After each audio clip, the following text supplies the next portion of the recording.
Well, Derek, here we are in the midst of cupcake creation, as it were, and it's quite full on, isn't it, today?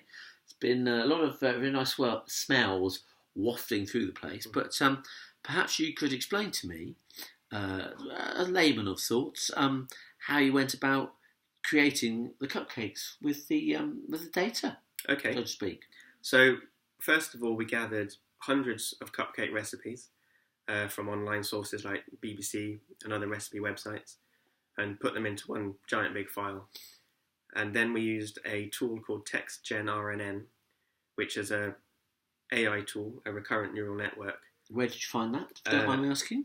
This is a free tool that runs on Google Drive in the cloud, and they give you access to very fast computers, and you can run your AI scripts. Yeah. Which is great. And so we feed our data into this and tell it to run over the recipes multiple times, hundreds of times I think we did it, and it will learn the structure of the recipes from the content that you input. So it will learn that the recipe has got a title in block capitals. It'll learn that there's certain ways of saying 1 egg or 2 eggs or 100 grams of flour or lemon juice and things like that.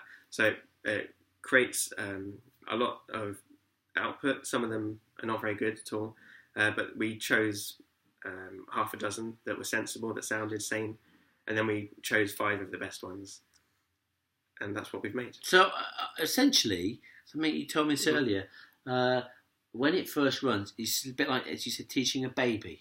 Yeah, it's a little bit like a child learning to speak, in that it has to learn the rules of language. It has to learn which letters follow others in a word, how words follow each other. It's just working on probability, but it's quite strange to see the output.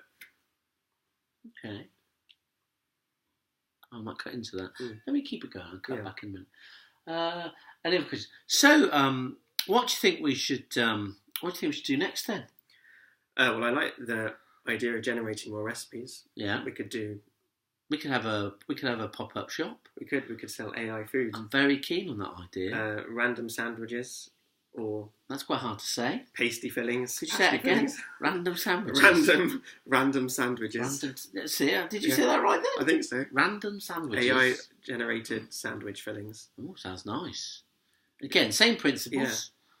Yeah. Get a set of data, input to create output. Yeah, and then let an expert sandwich maker make them nicely so they look delicious. Do you know any expert sandwich makers?